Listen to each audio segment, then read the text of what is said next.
Lição 13. O propósito de missões. Texto áureo. Porque, se anuncio o Evangelho, não tenho de que me gloriar, pois me é imposta essa obrigação.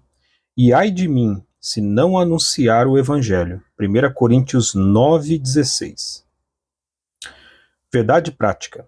Pregar o Evangelho a toda criatura não é uma opção, mas uma imposição divina. Leitura diária, segunda, Mateus 28, versos 18 ao 20, uma ordenança para pregar o Evangelho. Terça, 1 Coríntios 9, verso 16, a pregação do Evangelho como o dever de cada crente. Quarta, Mateus 24, verso 14, a vinda do Senhor Jesus tem a ver com a obediência da evangelização. Quinta, Eclesiastes 9, verso 10, 2 Coríntios 5, verso 10, Apocalipse 22, verso 12. A obra da evangelização é uma urgência no reino de Deus. Sexta, Atos 20, verso 24. Prontos em cumprir com alegria a incumbência da evangelização. Sábado, Mateus 24, versos 45 ao 51, capítulo 25, versos 14 ao 30. Prestaremos contas do nosso trabalho de evangelização. Leitura bíblica em classe, Apocalipse 5, versos 9 ao 14. E cantavam um novo cântico, dizendo: Digno és de tomar o livro e de abrir os seus selos, porque foste morto e com teu sangue compraste para Deus homens de toda tribo e língua e povo e nação. E para o nosso Deus os fizeste reis e sacerdotes, e eles reinarão sobre a terra. E olhei e ouvi a voz de muitos anjos ao redor do trono, e dos animais e dos anciãos, e era o número deles milhões de milhões e milhares de milhares, que com grande voz diziam: Digno é o Cordeiro que foi morto de receber o poder e riquezas e sabedoria e força e honra e glória e ações de graças. E ouvi a toda criatura que está no céu e na terra e debaixo da terra, e que está no mar, e a todas as coisas que neles há, dizer: Ao que está sentado sobre o trono e ao Cordeiro sejam dadas ações de graças, e honra, e glória, e poder para todos sempre. E os 4 animais diziam: Amém. E os 24 anciãos prostraram-se e adoraram ao que vive para todo sempre. Comentário. Introdução. O propósito da Igreja de Cristo neste mundo é o de proclamar a mensagem de salvação até Jesus voltar. Claramente, a palavra de Deus nos mostra que a missão da Igreja envolve um propósito global, ou seja, a missão de pregar o Evangelho a cada criatura. Não importa a língua, a cultura ou o contexto econômico, cada pessoa deste mundo deve conhecer a respeito de Jesus e de sua mensagem de salvação. Esse é o assunto que estudaremos nesta semana. Tópico 1. O alvo da obra missionária. Ponto 1. O fundamento da realidade salvífica.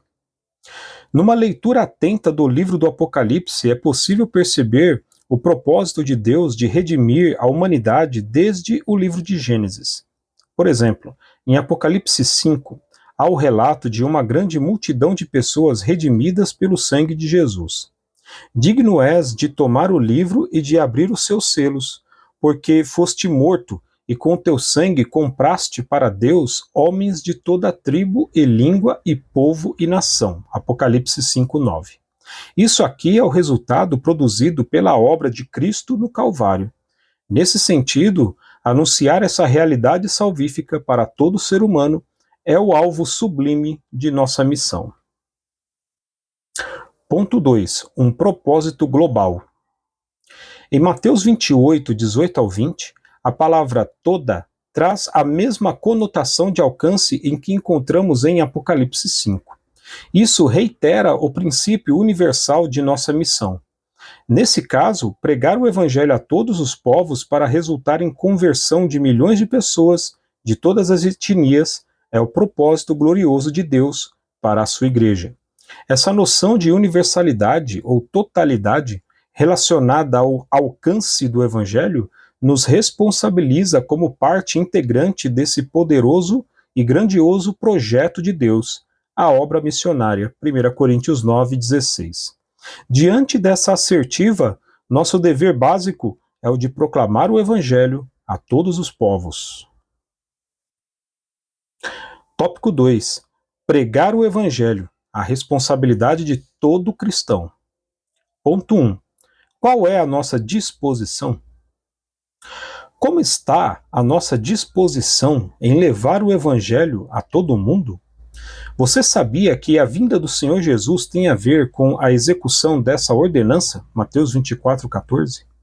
À luz dessa grande urgência evangélica, o que temos feito em prol do reino de Deus? Eclesiastes 9:10, 2 Coríntios 5:10, Apocalipse 22:12. Temos formado obreiros suficientes para cumprir a grande comissão? E os jovens crentes? Eles enxergam a grande urgência deste trabalho? João 4:35. Estamos prontos a dar a vida por essa grande obra? Atos 20:24. Essas perguntas contribuem para atestarmos uma grande realidade, ou seja, se a igreja não atender ao apelo divino da grande comissão, se houver omissão por parte de seus líderes, e se os crentes não se dispuserem a ir ao campo, e se o mundo não receber o evangelho nessa dispensação da graça, haverá um duro juízo contra os negligentes. Mateus 24:45-51, 25:14-30. Ponto 2. Pois me é imposta essa obrigação. O apóstolo Paulo via a responsabilidade de pregar o evangelho como uma obrigação imposta a ele. 1 Coríntios 9:16. A expressão ai de mim se não pregar o evangelho tem dois sentidos claros. Primeiro, a obrigação. Segundo, a punição. O apóstolo estava consciente de que pregar o evangelho é uma obrigação que incide privilégio, pois é a partir do que Cristo fez por nós. Nesse sentido, é um ato de obediência a Deus. Contudo, essa obrigação também leva em conta a punição em relação à recusa sistemática dessa obrigação imposta ao apóstolo. Ora, pregar o evangelho não é uma opção para o cristão, mas uma imposição divina.